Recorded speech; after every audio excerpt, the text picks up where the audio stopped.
Bueno, ya está acá con nosotros el doctor Rubén Zamora y lo saludamos antes de irnos a la pausa.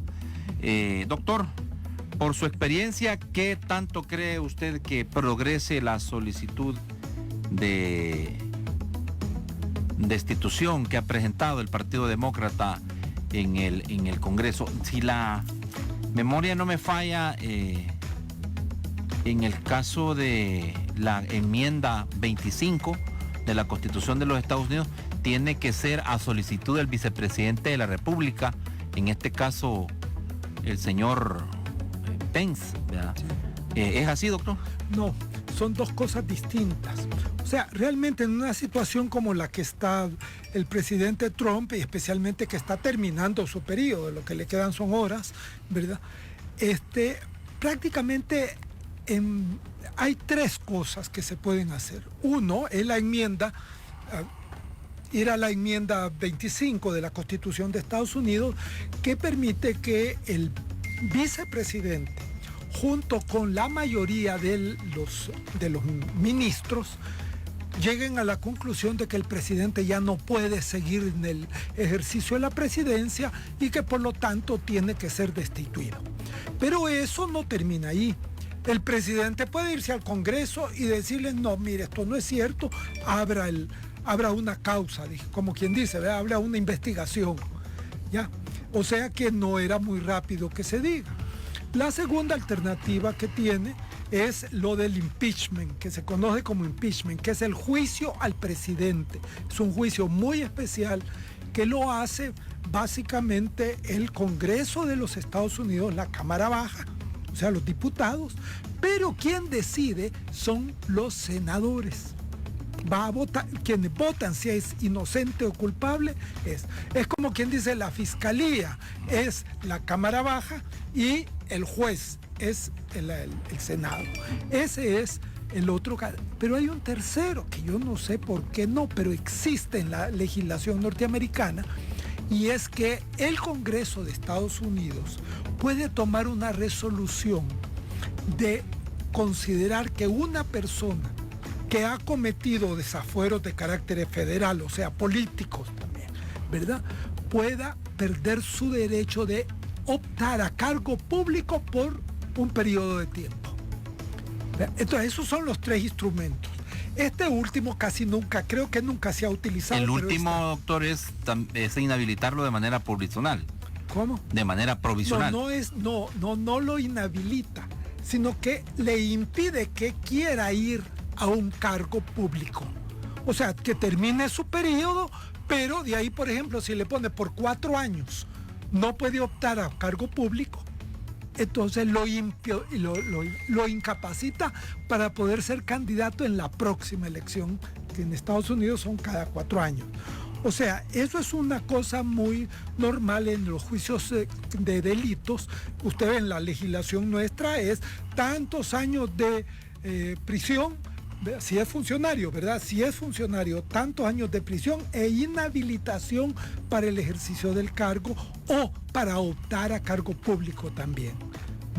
Es el caso último que está discutiéndose, ¿verdad?, sobre la candidatura del señor que insultó a las mujeres, ¿verdad? Y que tiene juicio pendiente. Bueno, son las alternativas que hay. Tanto la primera, como es la de que el vicepresidente y los ministros lo declaren incapaz, como la segunda, que es el juicio en el Congreso, toman tiempo. Mire, yo creo que todo esto hay que entenderlo. Y yo, por lo menos, mi interpretación es que esto es una presión que le están ejerciendo a Trump para sus últimos días, para que renunciara. Porque lo normal, que es lo que hizo Nixon, cuando se dio cuenta que ya estaba en la calle, en el juicio, porque le probaban todo lo malo que había hecho, entonces él vino y renunció. Y por lo general eso ha pasado en otros casos que renuncian. O sea que era una presión a Trump, creo yo. Pero creo que no va a renunciar. No era. Pero segundo, era una presión para que no fuera a cometer una locura. Porque para él se le hace ya prácticamente imposible volver a llamar a la gente para que... Por lo que se le llama esto de ya estar dando las patadas de ahogado, ¿verdad? Exacto. Ya. Bueno, el Partido Demócrata, en este caso la speaker del Partido Demócrata es la señora Nancy Pelosi, es la mayormente interesada en poder empujar el impeachment, y sí se trata del juicio político. Sí. Pero hay conocedores en materia de política exterior que dicen, bueno, y se lo tengo que preguntar a usted, tiene también usted su trecho recorrido, doctor, lo importante es, dicen, iniciar el juicio político. No importa que no se termine, pero sí iniciarlo. Se sabe que tiene un proceso largo, pero se debe de iniciar. ¿Usted qué opina? Pues es lo que yo le decía, pero yo se lo decía en términos de decir que esto es más bien para generarle una presión a Trump. Que ya no cometa más locuras. Y golpearlo más. Él está sumamente golpeado, políticamente hablando, pues. O sea, para que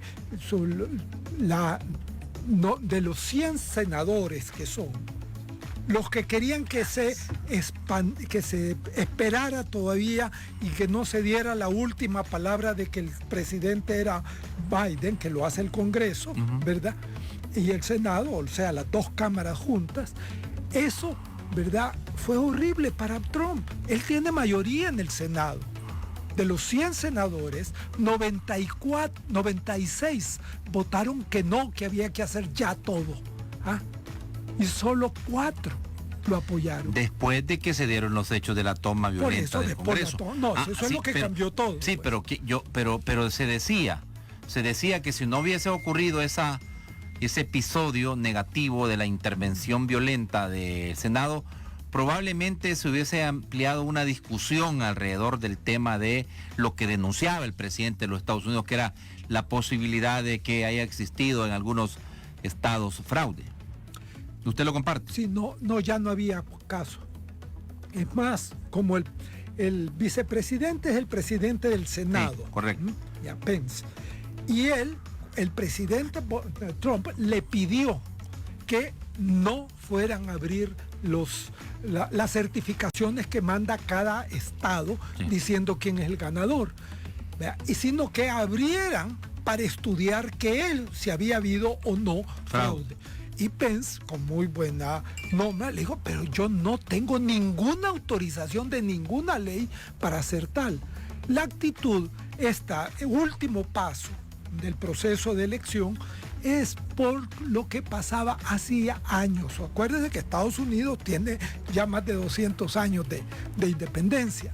Y es que por los problemas de ida y venida en aquella época no habían aviones, habían diligencias y caballos, nada más.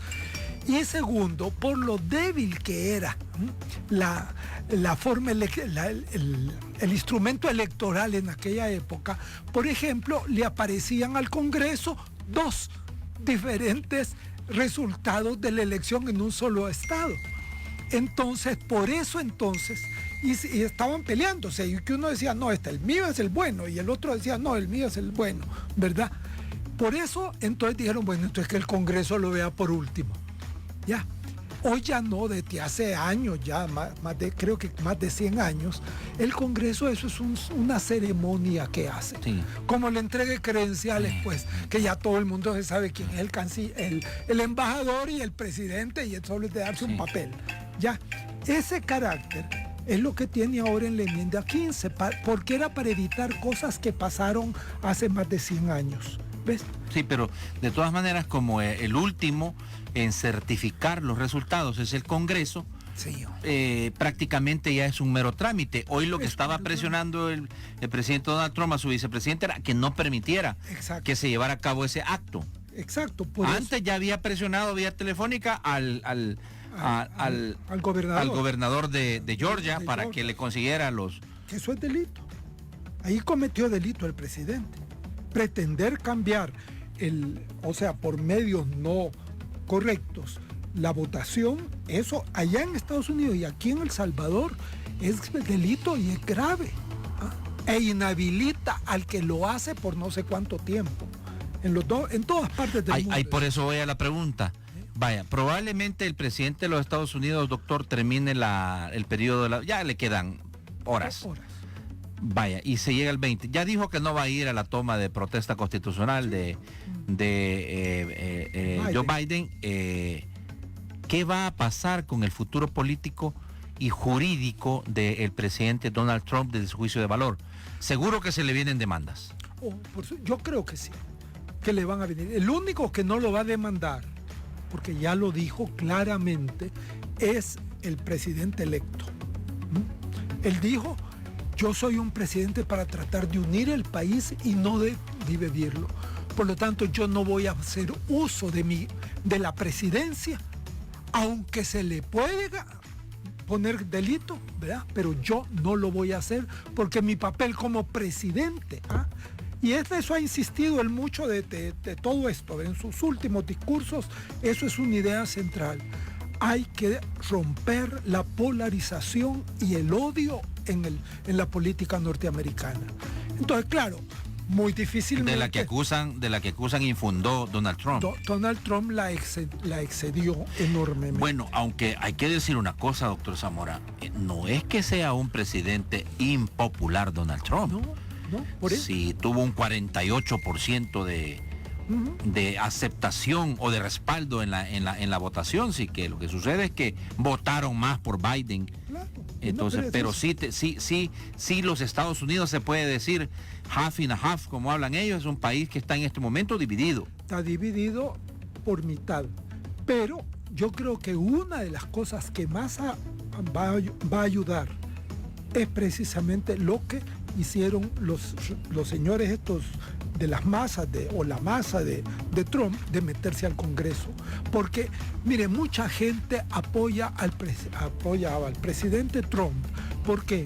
Porque no quería que entraran más inmigrantes. Eso es una cosa. Sí, caló eso. Eso caló y eso... Que terminó en algunas veces hasta en racismo. No, es que eso es el principio del racismo. Y eso no solo es en Estados Unidos, en Alemania, por ejemplo. El resurgimiento en los últimos 7, 8 años, especialmente después de que se vinieron el montón de gente de África para Europa, los neonazis, los que creen que los blancos son los superiores, sí, y que tienen que mandar supremacistas blancos. Los supremacistas, ¿verdad? Sí. Todos están resurgiendo. Y llegan hasta tener han tenido hasta 13% del voto en las elecciones por los estados. Sí. O sea que en ese sentido es un problema que enfrentan todos los países desarrollados en este momento. Bueno, y qué curioso, porque se creía que eso había sido un tema ya del pasado en Alemania, ¿verdad? Por supuesto, pero ha resurgido en los neonazis. Y son partidos relativamente, han llegado hasta tener 18% de votos en una elección estadual, ¿se imagina? O sea, ya tienen participación política. Tienen en el Congreso Federal también. Representación. Tienen ya representación, no se diga en los de los estados. Una última pregunta para cerrar este tema. ¿Cree usted que va a ser capaz Joe Biden de unir a los Estados Unidos? Esa es la gran pregunta. Por lo menos que inicie el proceso para volver a una situación en que se podían entender. El primer signo de esto es lo que ha pasado precisamente a raíz del ataque al Capitolio, de todos estos exaltados, ¿verdad? ¿Qué pasó? Que por primera vez en mucho tiempo, demócratas y republicanos se han juntado. Fíjese que en la petición... lo que pasa es que el miedo no anda en burro, doctor. Eso. Y una cosa era verlo por la televisión en otros países tomándose el Congreso, incendiando los Congresos, pero que ya me tocó a mí. Por eso. Pero eso es lo que pasa con todos los regímenes populistas, que primero tienen una gran aceptación y la gente cree que va a ser el salvador de la patria y que todo se va a poder y que va a ser nuevo, diferente, y al cabo de un tiempo suceden cosas, o con solo pasar el tiempo y que el populista no funciona, la gente se empieza a dar cuenta. Y los populistas terminan muy mal. Hitler terminó con un balazo en la cabeza, Mussolini terminó colgado de cabeza por la gente, pues, y todo desangrado. Mussolini en Italia. En Italia, sí, ya. O sea, Hitler en Alemania. En Alemania. Fujimori, por ejemplo, terminó muy mal, por lo general los populistas suelen terminar muy mal, ¿verdad? Y eso hay que tenerlo en cuenta, ¿verdad? Y yo, por eso creo yo que el presidente Bukele tiene que ver aquel refrán español, ¿verdad? Cuando vea las barbas de tu vecino poner en remojo, cortar, echa las tuyas a remojar. Porque que te corten la barba en seco es bien doloroso. Sí, cómo no. Bueno, veamos, ya hablando de lo que se pueda venir respecto a las relaciones bilaterales con el que es considerado nuestro principal socio estratégico, los Estados Unidos. Hemos visto una relación muy cercana del presidente Nayib Bukele con su homólogo Donald Trump. Esa misma relación se hizo notar con el actual embajador de los Estados Unidos, Donald Johnson, ¿verdad? Una relación mucho de amistad, mucho de camaradería, rompiéndose aquel hito de que no hay relaciones de amistad entre los pueblos, sino de intereses. Entonces, ¿qué pueda cambiar, cree usted? Porque bueno, ya anunció además en un comunicado oficial la Embajada de los Estados Unidos que el señor Johnson termina también el 20 de enero su misión en El Salvador, y se va a tener sin duda alguna que nombrar a otro embajador de los Estados Unidos en El Salvador. Bueno, por ahí se especula que doña Mari Carmen Aponte, que ya conoce El Salvador, también ha pedido que de trabajar ella como subsecretaria, entiendo, para asuntos de Latinoamérica, va a pedir que su oficina esté aquí en El Salvador y cosas como esas. Mire, yo creo que en primer lugar, ¿verdad? Hay que señalar una cosa. Esto de que los embajadores renuncien cuando hay cambio de gobierno es histórico. Y natural. Es lo normal. El caso que lo empujó un poco más fue el del presidente Obama, que hizo uno de los primeros decretos diciendo que todos aquellos embajadores que no son, han sido nombrados políticamente y no embajadores de carrera, tenían que presentar su renuncia inmediatamente, porque quien los había nombrado no era el proceso de escalafón de gobierno, sino era una cosa que hacían los presidentes. Eso es lo que él le añadió, y eso ya parece que se está tomando como tradición. O sea que el embajador de acá, ¿verdad?, el señor Johnson, tenía que renunciar porque él no es embajador de carrera. Era su primera embajaduría, ¿verdad? O sea que eso no es de sorprenderse, ¿verdad? Es una cosa normal. Es normal, bueno, pero lo que pasa es que como usted puede nombrar en un cargo de embajador, porque usted nombra a los embajadores. Bueno, usted fue embajador en India, fue un embajador en Washington, son cargos de confianza.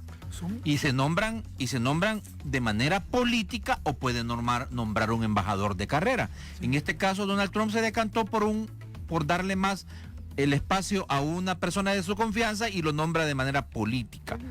Ahora es claro que ese cargo tiene que dejarse porque no lo nombró. No lo ha nombrado Joe Biden. Si lo encuentra ahí, por eso él agarra sus maletillas y se va antes. Tiene que venir alguien más. Entonces usted lo que está diciendo usted es que esto es natural. Esto es natural, o sea, no hay castigo en esto ni nada, ¿ves? Incluso nosotros, por ejemplo, yo como embajador, que me tocó un cambio de gobierno, inmediatamente mi carta fue al presidente antes de terminar su periodo, poniendo mi cargo a disposición. Y eso lo hicimos, creo que todos los embajadores. Eso es normal que se haga, eso no es ninguna cosa. Lo otro que quería señalarle, ¿verdad?, es esta cosa de decir de que lo que Estados Unidos tiene, porque es de un secretario de Estado de Estados Unidos en la frase, no es amigos, sino intereses en relaciones diplomáticas. Eso está claro.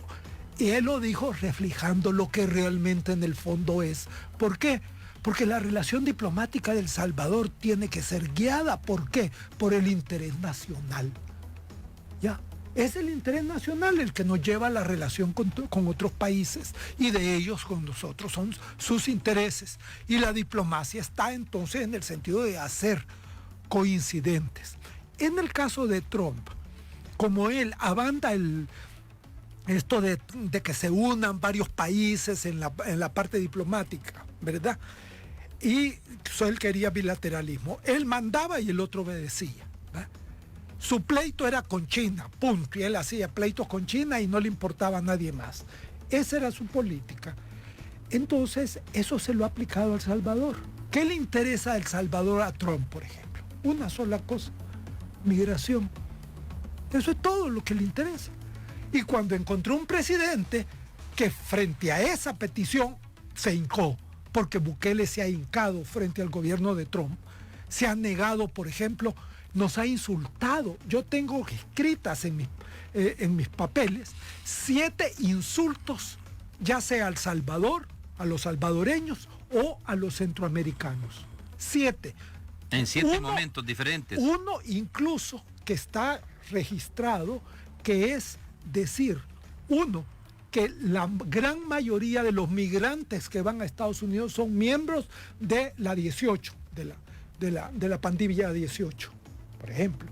Y otro que lo dijo frente a un público diciendo de que somos M. Los migrantes salvadoreños, y esa sí fue referida a los salvadoreños, son M. Sí. No voy a decir la mala palabra, ¿verdad? Entonces, ¿cuándo el presidente Bukele... ¿Se refiere a lo mismo del hoyo de eso? Ah, bueno, no, esa fue otra, esa es otra. Dice, no, de decir que somos traficantes, ladrones, asesinos, homicidas y todo eso. No, pero yo le digo que son como 5 que tengo yo escritas, recogidas pues de la información que va viniendo en su periodo. Y nunca vi al presidente Bukele, pero ni siquiera, incluso, ¿se acuerda cuando aquella compañera salvadoreña murió tratando de salvar a su niña a la pasada del río, porque estaban pasando, que fue lo que salía a decir Cancillería? Es una hondureña. Después corrigieron eso, sí, pues, pero... Por eso, pero ¿por qué? En un primer momento sí. ¿Por qué decir eso? Para que no vaya a ser que El Salvador pueda tener que decir algo en esto. ¿Ya? O sea, es servidumbre. No hemos tenido política exterior con Estados Unidos. Hemos tenido servidumbre. Como antes, en el periodo militar, no había política con Estados Unidos. Había servidumbre a Estados Unidos, ya, de parte de los militares gobernantes. Hemos vuelto a eso. En vez de pasar la página, más bien la estamos pasando para atrás, ya. Entonces, eso, y Trump nos lo ha demostrado.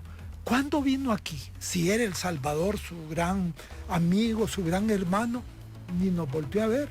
Ya. La esposa de él no vino, creo que la hija, una de las hijas de él vino. Sí. Y Barack Obama vino 2 veces, ¿verdad?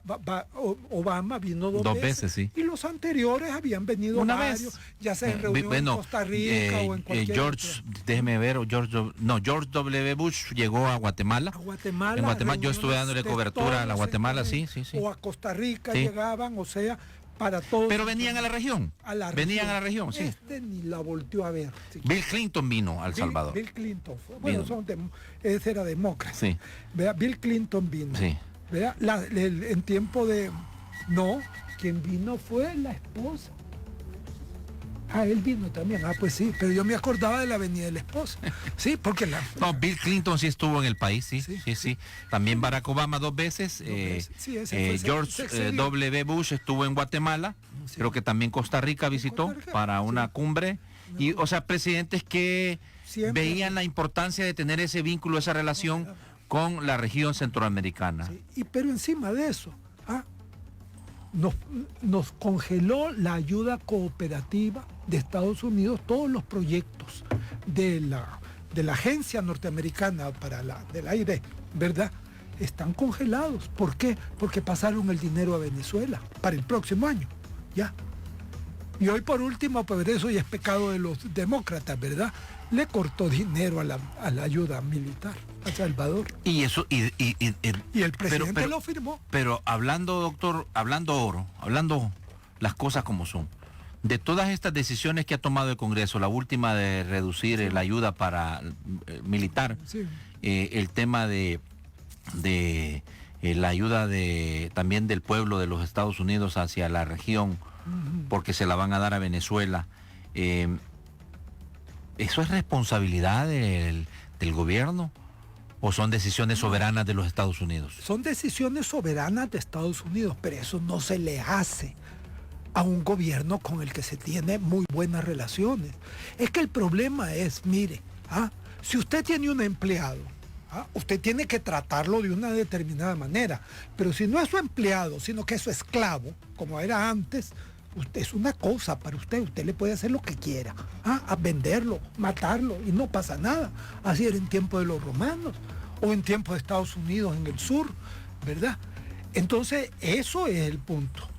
¿Pero por qué? Porque el gobierno no se da a respetar. Ese es el problema. Doctor, por lo menos lo que se ha anunciado antes de retirarse el embajador Johnson es de que no está del todo perdido un compacto 3 del Fomilenio. Ya fue fondeado los 50 millones después de una gran polémica. ¿Su experiencia qué le hace ver alrededor de esto? No. ¿O cree usted que está perdido? No hay ninguna posibilidad. Mire, el Fomilenio no es una agencia del Ejecutivo. Es creado por una ley del Congreso y ellos tienen que responder ante el Congreso de los Estados Unidos. Y después de las cosas que están pasando aquí, y después de que cuando 16 congresistas importantes, el que ahora va a ser el presidente en el Congreso de la Comisión de Relaciones Exteriores, ese firmó la carta. Y otros más, bueno, el hombre que más ha ayudado para la parte de los migrantes en el Congreso de los Estados Unidos, senador, ese también venía firmando. Entonces, ¿y qué pasa? ¿Qué hace el presidente? Reírse, insultarlos, decirle, pues esos son, ni leen, ni nada. Entonces, ahorita le están cobrando. Esa resolución. Doctor, si la lógica funciona, si la lógica de su discurso va en función de decir que nos hincamos ante los Estados Unidos en el tema migratorio particularmente. Entonces, Juan Orlando Hernández también se hincó también entonces Yamatei, y se hincó también entonces el señor presidente de los Estados Unidos mexicanos, don... Le dobló la mano, a ese por lo menos le dobló la mano. Andrés Manuel López Obrador. Sí, porque entre el discurso de campaña de López Obrador y sus primeros 2 discursos de presidente, se dio. Pero, ojo, México es la frontera. La economía de México depende enormemente de Estados Unidos. Le cierra la frontera, en México hay un desastre económico. Nosotros dependemos de Estados Unidos, pero no tanto en esa área económica, porque aquí casi no hay inversión norteamericana y El Salvador no es indispensable para el gobierno, para la economía norteamericana, ¿verdad? No tiene. Pero mire, doctor, yo tengo de verdad, siempre he tenido esa inquietud. ¿Se ha dado cuenta usted cómo va a estar conformado o cómo ha estado conformado el Congreso de los Estados Unidos en los últimos años? Latinos, asiáticos. Sí. Bueno, todavía son una gran minoría. Sí, pero están tomando fuerza. No, pero entonces, es que son cada vez más. Sí, pero solo déjenme decirle una cosita. Según los demógrafos, o sea, los que calculan cómo va la población, en Estados Unidos, en el año 2045, los blancos van a ser minoría. Está comprobado ya. Y esa es la desesperación de por qué estos movimientos ultraderechistas, ultranacionalistas están surgiendo. Porque esa gente se está dando cuenta que cada vez van peor. ¿Y por qué en el sur? Porque el sur ha sido la parte más atrasada políticamente de Estados Unidos, pero segundo, en el sur, donde llegan los migrantes. Sí. O sea, lo están viendo. Por donde entran los migrantes, definitivamente. Pero doctor, los Estados Unidos es un país de inmigrantes. Por supuesto. Lo ha sido desde su instauración como república. Pues sí. Así es, pero... Negar esa realidad es... Pues sí, pero una vez es que vos te creás que ya sos el dueño del país y que sos blanco y estos morenos, negros, amarillos y todo esto vienen a robarte. Entonces toman el problema de la migración como un problema de defensa nacional. Y Trump se los ha le ha estado echando fuego y gasolina a esa percepción, ¿ya? Insultando a los migrantes, diciendo que se vayan, cortando los TPS, cortando los Dreamers, cortando todo. Bueno, al menos tenemos la promesa de Biden que en los primeros 100 días va a tratar de presentar un proyecto de ley de legalización o de una ruta de legalización, de regularización del estatus migratorio de más de 11 millones de inmigrantes indocumentados. Mire, sobre eso yo conociendo un poco, a mí me tocó en tiempo del presidente Obama ser embajador en Washington y trabajamos mucho con la ley de migración porque el presidente había ofrecido una nueva ley de migración porque la que actualmente existe es un desastre, eso es cierto, todo el mundo está de acuerdo en eso, hasta los republicanos, pero entonces viene la nueva y en eso trabajamos. Fíjese que nos permitían, teníamos conversaciones con la gente que la estaba escribiendo, dábamos ideas, por supuesto. Ellos tomaban todas las decisiones. Sí, de eso pero daban podíamos algunos insumos. varios embajadores participar y no se diga de la sociedad civil norteamericana que sí entraron bastante en todo este tipo de cosas. Eso, ¿qué pasó? Llega Obama y cuando se plantea el problema de la nueva ley de migración, no tenía los votos. Tenía mayoría en el Congreso, tenía la mayoría, pero hay una cantidad de congresistas demócratas que no pasan por ahí, sobre todo los candidatos, los diputados del sur, porque todavía, fíjense bien, todavía sí, el pasado pesa. ¿Cree que habrá una tierra más fértil o un escenario más probable ahora con Biden? Yo sí creo. No, que van a haber cambios, eso es clarísimo. Primero, se acabaron los insultos. Se acabaron de decirme, me vas a apoyar a cualquier cosa que yo quiera, como por ejemplo esta de que El Salvador es un lugar de seguridad para que manden a los que han pedido asilo a Estados Unidos para acá. Eso ya se acabó. Ya. Eso es algo. Segundo, lo que ya estaba se va a restaurar. Ya lo dijo el candidato Biden. El acta de los sueños. Exactamente, las cosas, los TPS. Todo esto. Tercero, ha ofrecido que va a hacer una ley, o va a mandar la ley al Congreso, porque el Congreso no tiene los votos. Honestamente se lo digo. Vamos a ver si con todo este relajo, pero no creo yo que eso vaya a hacer muchos cambios, ¿verdad? No tienen los votos. Y eso fue lo que pasó con el presidente Obama. Cuando lo iba a mandar, empezó a recibir congresistas demócratas que dijo, no puedo porque pierdo la elección próxima. Porque mi gente sí no pasa por esto. ¿Ya? Entonces, esto está sucediendo lo mismo ahora. ¿Qué es lo que hay que esperar de él? Y yo sí creo que en ese sentido podemos tener la posibilidad que se tomen unos pasos para lograr mayor seguridad. Por ejemplo, los TPS. Cada 6 meses tienen que hacerles un escurcamiento de que si han cometido o no, o qué delito, o que si tiene trabajo y todo eso, para que les puedan dar otra vez su tarjeta de TPS.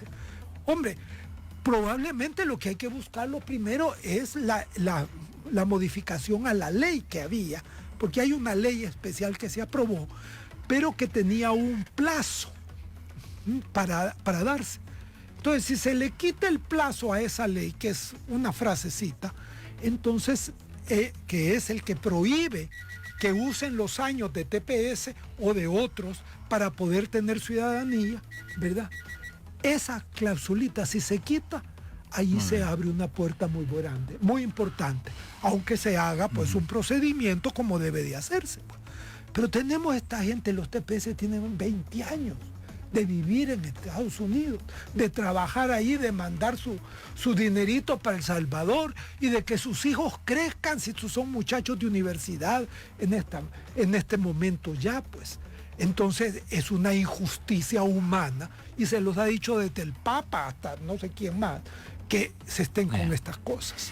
Doctor, prácticamente se nos ha ido el tiempo, teníamos muchas cosas que platicar con usted, habíamos atrasado esta entrevista, pero quiero preguntarle y de antemano ya dejar también preparada la posibilidad de que antes de las elecciones podamos volver a juntarnos.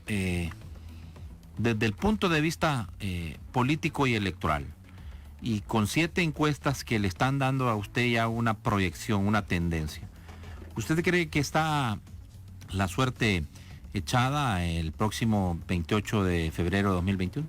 Miren, para serle franco, en primer lugar, las encuestas se están equivocando tanto aquí y en Estados Unidos y en todas partes del mundo, que tienen que revisar bien dónde está el problema que tienen. Se acaban de equivocar con la elección de Biden, porque dijeron que iba a ganar por 14 puntos y ha ganado por creo que 6 puntos, nada más, o 5 puntos. Pero ganó. Pues no, ganó, pues sí, ya. En eso está claro, en eso sí se podía. Pero bueno, pero aquí también ha pasado lo mismo. Y está pasando acá, en Argentina ha pasado, en un montón de países. No le da mucho crédito a las encuestas. Entonces, no es que no le dé crédito, sé que tienen que entrar a un estudio, primero. Segundo, estamos en una elección de diputados y alcaldes, ¿ya? Y lo que tienen los que hacen encuestas es la población nacional. Por eso es que para presidente pueden pegarle mejor. No le pegan muy bien, pero pueden pegarle mejor. Ya. Pero para diputados no se puede trabajar con eso. ¿Por qué? Porque el margen de error en cada uno de los departamentos, en vez de ser el 2.5, o sea, 5 equivocaciones, ya sea para arriba o para abajo, puede ser, ¿verdad? Sí, no solo eso, se le sube al 10 o al 12%. Ya. Y tercero, todos los libros sobre encuestas que yo he leído plantean una cuestión muy clara. En situaciones de mucho temor o de mucho estrés, la gente tiende a no decir la verdad. ¿Ya? O sea que la gente no le está diciendo la verdad a los encuestadores. Exacto, entonces hay un error. El caso de Nicaragua es clarísimo. Todas las encuestas decían que Daniel Ortega iba a ganar. Pero es que la postura suya, doctor, sería como negar que la gente está rechazando los partidos políticos tradicionales. No, Pérez, eso es por el lado de las encuestas, que es lo que usted primero me preguntó. Segundo, entramos a una elección en el que los partidos políticos, sobre todo los más que han dominado todo este periodo, están en crisis. De eso no hay que reconocerlo. La gente, su militancia se ha reducido en los dos. Hay problemas internos que no han podido resolver todavía. Eso va en contra del partido, ¿verdad? Y se está reflejando en la campaña. Mire los colores con que están haciendo campaña. Antes los partidos hacían los del FMLN con su color. La bandera. La bandera, el rojo. El frente también, y no están usando la bandera. No están usando sus banderas. Pero el culmen de todo esto es algo que yo nunca he visto en una elección. El principal candidato de uno de los partidos no puede ser candidato. ¿Cuál es el principal candidato en la campaña de Nuevas Ideas? El presidente de la República. Y el presidente no puede ser candidato, es presidente, tiene prohibido ser candidato. Ya. O sea, se sienten tan mal los partidos. Y eso es desde el que se siente ahora el nuevo partido, ¿verdad?, hasta el último, ¿verdad? Se siente tan mal. Este está demostrando un desprecio por la población. Porque ¿para qué es una campaña para diputados? Para que la gente sepa quién es el señor por el cual va a votar y qué es lo que está proponiendo. Pero si toda la campaña es vote por Nayib, y la N es la N de Nayib, y allí va la marcada, ¿qué quiere decir? Que ese partido no tiene nada que enseñar. Solo tiene malos candidatos que los esconde y solo quiere poner al presidente para que le den el voto. Entonces incluiría en esa crisis entonces usted también a Nuevas Ideas. Por supuesto, no. Mire, yo conozco lugares de Nuevas Ideas donde no hay una en el pueblo, hay 3 distintas. Eso no es partido, perdóneme que se lo digo. Y lo único que tiene es la figura de Nayib. Y por eso ha recurrido. Y por el otro lado, Arena y el FMLN renunciando a usar sus colores los candidatos. Todos renuncian a usar. Porque por el rechazo que tiene la gente. Reconocen el rechazo y en vez de hacer lo que deberían de hacer, que es reformarse, renovarse, ponerse al día, ¿verdad? prefieren creer Muy que bien. con colores lo pueden lograr. Doctor, le queda extendida la invitación para que podamos reunirnos en la medida de las circunstancias lo requieran antes del 28 de febrero. Con ¿Verdad? mucho gusto. Y muy agradecido porque nos ayudó con sus aportes esta tarde de lunes 11 de enero del año 2021, aquí en Las Cosas Como Son. Muchas gracias y muchas gracias a todas las personas, creo que son muchas en esta radio, los que han estado escuchando lo que Sí. hemos platicado esta mañana y estamos también a sus órdenes. Sí. Bueno, gracias a todos y cada uno de ustedes. Nos vamos a las 2:58. Retorno tranquilo y a sus hogares y por favor no dejen su mascarilla y sus medidas de protección.